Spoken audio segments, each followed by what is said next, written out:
Welcome to WomanVision TV. It's where women talk.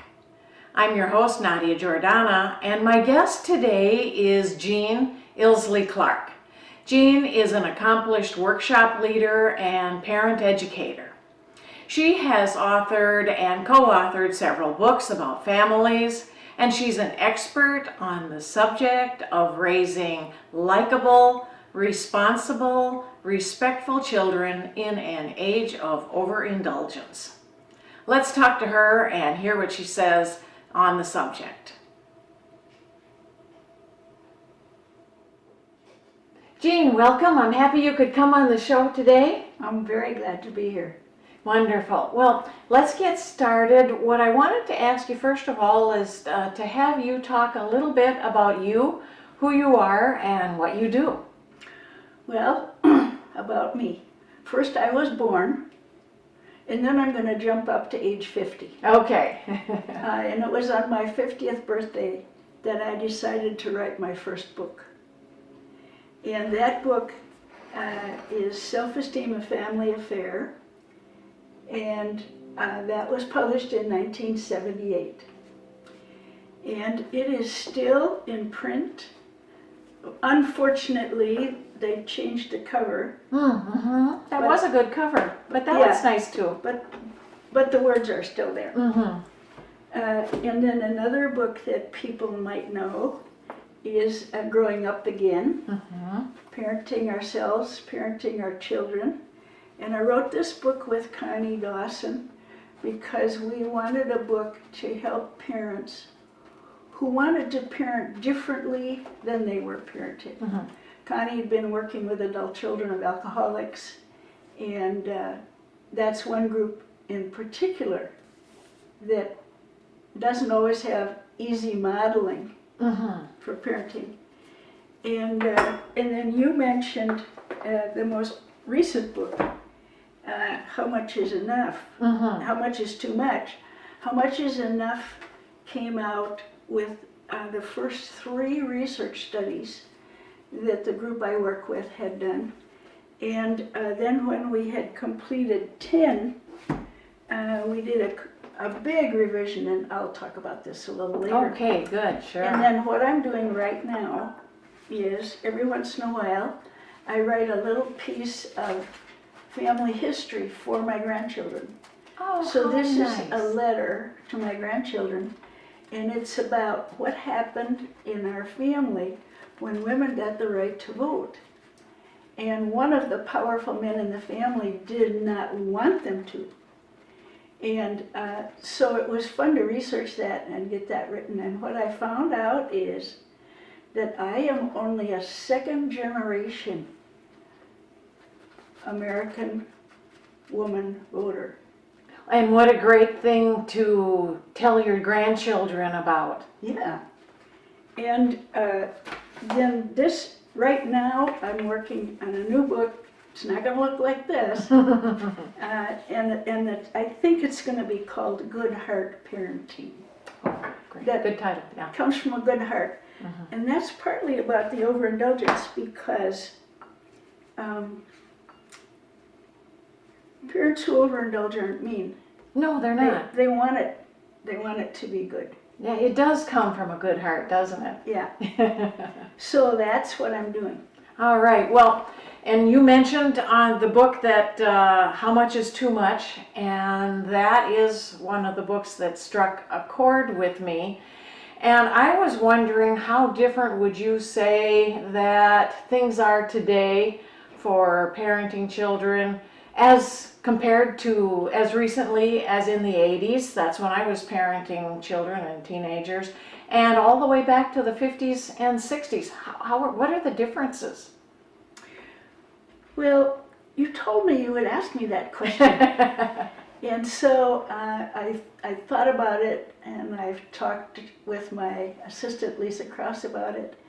And it's very hard to say because there are so many aspects to it.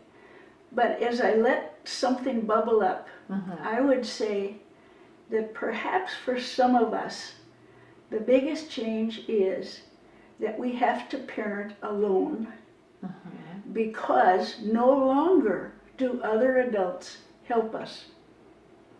Way back when I was a teenager, which would be in the 30s and early 40s, if I did something wrong, nobody called the police, and they didn't even call my mother. They just sorted me out right then and there. You're right. And so then when I was raising, when my children were teens, and they're now 50s, I would hear about it through the gossip change. Maybe not absolutely directly, but there was enough talk up and down the block that I would know. But now, if someone else attempts to discipline one of your children, people do a lawsuit. Exactly. It's scary. So this is weird. And then, of course, the world is so different. It is different. I have very few clues about the real world in which my granddaughters live. And so in one visit, I will mention something and they say, "Grandma, I've never heard of that. I know nothing about it." And that's something that's part of me. Then I'll mention something that I don't know about and they'll say, "Oh, Grandma, that's easy. That's," and then they tell me all about it and I think, where have they been? Where have I been? So we are parenting children for a world we do not understand. That's so true. Very true. Well, when we get to talking about overindulgence, and there's been more of that, how does that damage our children, and how did we get to that point? Well, how we got to that point is complex. I believe that it's a combination of affluence, marketing. Partly it comes from the goodwill of wanting everybody to have a good life, because it isn't just parents overindulging children. It's all through our culture. It's in the schools, it's in the courts, it's everywhere. As to the outcomes, from the 10 overindulgence studies, we have come out with several things that are prevalent. It doesn't mean any child who's overindulged would have all of these. They might have one or two or six or seven. And this is a illustration from the book that calls those outcomes unwanted gifts. Because as a parent, when I overindulged, and I have to do a little self-revelation there, when we started the research, I thought, I'm not going to like parents who overindulge. I think it's mean, and I'm just not going to like them. And then I figured out that I was doing it. Oh, sure. And so I had to change my tune. And that's when I began to learn that it comes from a good heart. No parents get up in the morning and say, "Honey, today, just to be sure that kids have some misery in their adult life, let's really overindulge." That is not how it is. But here are some of the outcomes. And so pick one or two and let me talk about them. Center of the universe jumps out at me. Yeah, that should be resolved when a child is 2. That's one reason 2-year-olds get so angry. Up until then, they've been the center of the universe. They had to be in order to survive, and now they have to attend to other people. Well, it makes them mad. Oh, sure. It's not surprising at all. Yeah. But if the child is overindulged and not ever early on, no, you can't have that because it's mine. No, you can't sit there because someone else is going to. The no's. Now we say many yeses, but the child who has no no's and no's that are stuck, where the parents stick to it, this is a really, I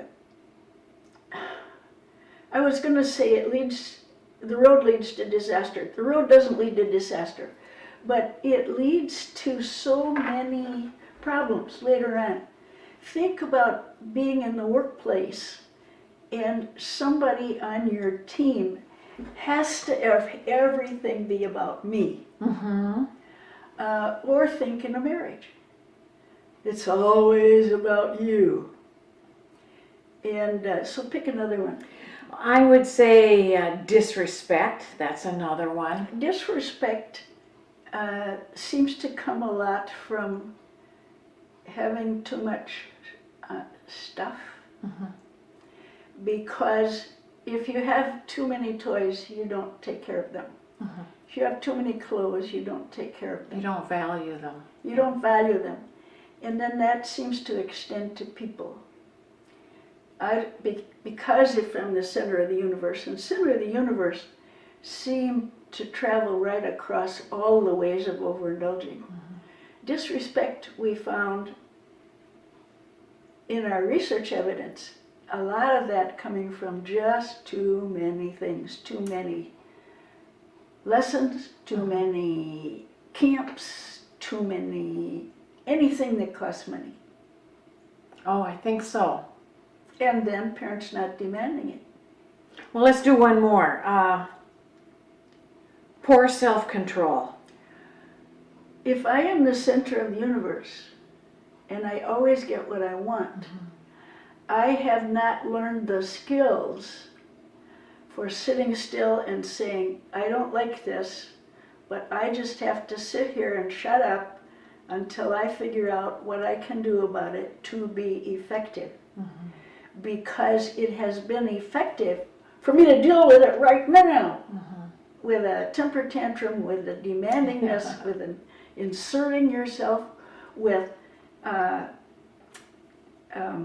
threats, with keeping your family hostage. Mm-hmm. Pouting. Mm-hmm. Yeah. And just that keeping your family hostage reminds me, one of the quotes in the book is from fine parent educator Lori Canyard. And when I was writing the book, she wrote to me and she said, Jean, just remember that many times overindulgence is just a way to get through the day. And it is. Today, I can't hold that line. Today, I'm going to give this instead of dealing with the tantrum. The parents are stressed too. Well, You know, they are stressed too. and parents have to put gas in the car, they have to put food on the table, they have to go to work, they have to do all these. And the kids have full time to figure out how to manage the parents. Yeah, they do. And that's their job. Yeah. And part of the parent's job is not to be managed. Mm-hmm. Well, now what are some indicators or signs that a parent or a grandparent can look for to know if they're doing or giving too much? Well, let's look at too much first. There are three, our research tells us there are three main ways that people overindulge. So if you think about too much, what are the indicators that I might be giving too much? That lack of respect for things, place, and people. This kid just knows that they can have whatever they want. So they run over your boundaries, they demand a new whatever. I know one mom, a fine person, whose mother was always home with cookies and milk, and this woman was working and there was nothing in the cookie jar. And she felt guilty, she said, about not being home. And so every day she stopped at the store and bought a toy. Mm-hmm. Why? Good heart. Yes. But the result was that there were cases of action toys and this kind of toy and this kind of toy and this kind of full of those little things. The kid would have no idea what was near the bottom or even down 4 inches. So watch for that lack of respect. And then just look around. If you have trouble walking through the room, there's too much stuff on the floor. Yeah. It's a question. It's a red flag. It's Well, a red flag. what can a parent do to turn things around? Well, let me whip through good. the other You've got a two couple first. others. Wonderful. The second way of overindulging, and the participants in our research resented this more than too much. By the way, they didn't love being overindulged. As adults, they tend to resent it. They remember, and it feels different when they're an adult, doesn't it? They remember it because they don't know the skills other people have. And they remember that they didn't have to learn that as a kid. Yeah. So soft structure means the two things that people complained about the most were we didn't have rules, or they weren't enforced, or I never had chores. So if you're seeing soft structure, one of the clues is not paying attention to rules, not following through, not doing what you ask them to do, not acting as if they need to be a contributing member of the family. And you said, what can you do about it? Of course, what you can do about too much is just put a lid on your checkbook. What you can do about soft structure, because that's very broad, is, first of all, commit yourself to stay underwhelmed. Because if you try to do it all at once, you know, it's going to fall by the wayside. Just pick one thing, just one thing. So if I open up my magic book of what to do, if you're going to start with rules, make a rules poster, even if the child is 18 months. Because we live by signs. Yeah, we do. We want that child, when she's a grown-up, to pay attention to the signs by the side of the road. And with the little kids, you have pictures, and it's a good idea to have pictures for the teenagers. And then keep them few enough. And then what you do with the child when they break a rule is you take them to the poster and you say, what does the poster say? Well, it says no hitting. Then we have to figure out what your hand can do instead. You know. And that, you know, that touch really centers that child on what you're saying. Sure. Yeah. And when I can go and point to the poster, Yeah. what it does is put me on the child's team. Because the child and I have to figure out how to follow the Figuring rule. it out together. Yeah. Yeah, I like that. Or start with one chore. And so I put a poster on here just to give you an example. But for chores, this is blank. To start with chores, pick one. One chore first. And then remember the sequence. First you do the chore with them. Then again you show them how. Then you ask them if they need for support doing it. Then you insert the standards. The standards don't come until they've done it many times. And then you figure out some kind of rewards for them doing it without being reminded. Yes. Yeah, but just one chore. Not, we're going to do chores. So you have to do this, da-da-da-da-da. Just one thing. And you have to start with a chore that's appropriate to the age that they are. So with a little kid with setting the table, first you hand them all the silverware. And you say, put this on the table. So they do. Kerplunk. And then the next time you hand it to them, you say, put some in front of every chair.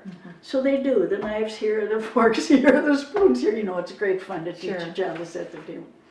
And then later on you teach them there has to be a knife and a fork and a spoon at each one and so forth. And so with one of my grandchildren, to whom I was teaching this, one day she and I were working a puzzle and I looked at the clock and I said, Addie, I have to go fix lunch. You finish the puzzle. She said, no, I'll set the table. Zoom! She got the silverware out of the drawer. She got it. She was proud of how she could do it. No, and see, this is what we want. Yes. This is what we want. Yeah. She was proud of helping. Yeah. And then I got to say, you're a good family member. This is very helpful. You don't say you didn't do it right. And I like saying you're a good family member. You're That's a good nice. family member. Because that's that antidote to the center of the universe. Yes. Yeah. Yeah. Yeah. And then the third way, and this is the one that breaks my heart. Well, they all do. But this one just shatters it and throws it on the floor. This one is about doing too much for a child. Doing what they should be doing for themselves. And the way you know you're doing that is you listen. And they say, oh, that's too hard. Oh, I don't know how to do that. Oh, you do it. Oh, let my sister do it. Oh, my stomach hurts. Oh, I have to finish what I'm playing. You know, when you get that kind of language back, you know that you haven't established that learning to do stuff is, it in fact, Nadia, is our nature. So in order to make kids helpless, which is the outcome of over-nurture, you have to go against children's nature. And this is not what parents intend. So you don't ever blame yourself. You just say, oops, you know, I slipped. And you say to the child, I made a mistake. I have to go back and do that over. Yeah, it's okay to do that. Yeah. Yeah. I did that for you, and I shouldn't have. Next time, I'm going to show you how to do that for yourself. Absolutely excellent. Yeah. Good suggestion with that too, because it is easy to do things for them.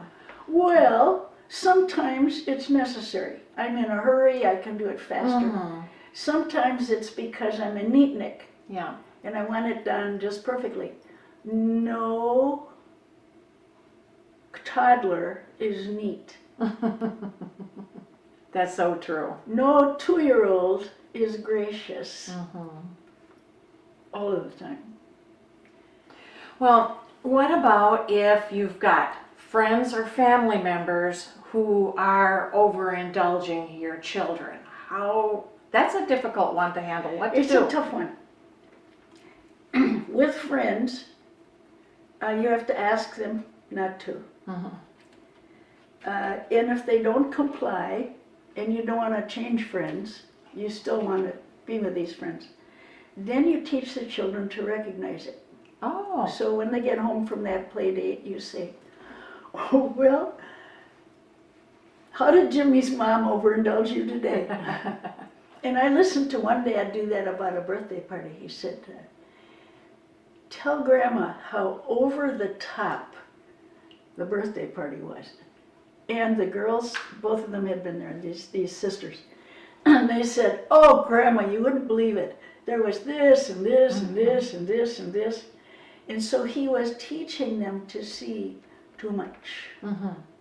And they could say, we really like this woman, but you know she does that. And that makes it, the woman okay, but the doing it, nah, that's not so good. And saying, oh, you know, she's really nice, but she does do it. She does that. It's still a nice way of saying that she's doing too much. You're saying, well, she does that. Yeah, It's and we the know that about her. Yeah, Yeah. but that's not in a mean way. And I might sometimes say, I wonder if that's hard on her kids. But I'd be very careful what child I'd say that to and when. Yeah. Because generally it's better not ever to criticize your friends. I think you're right. Your Yeah. friends' moms. Yeah. And then with relatives, it depends a lot on the relationship that you have. And sometimes just talking about it works. There's quite a bit in the book about that. And in fact, there's a whole chapter about Wonderful. Good. grandparents Good. and how to get them to come around. And sometimes You have to set limits. Like you can give 3 gifts and one of them has to be a book.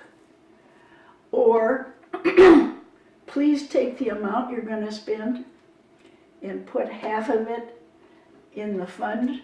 And I don't say college fund because every child is not going to go to college, but every child needs to know that there's life after school. There's a fund, yeah. Yeah.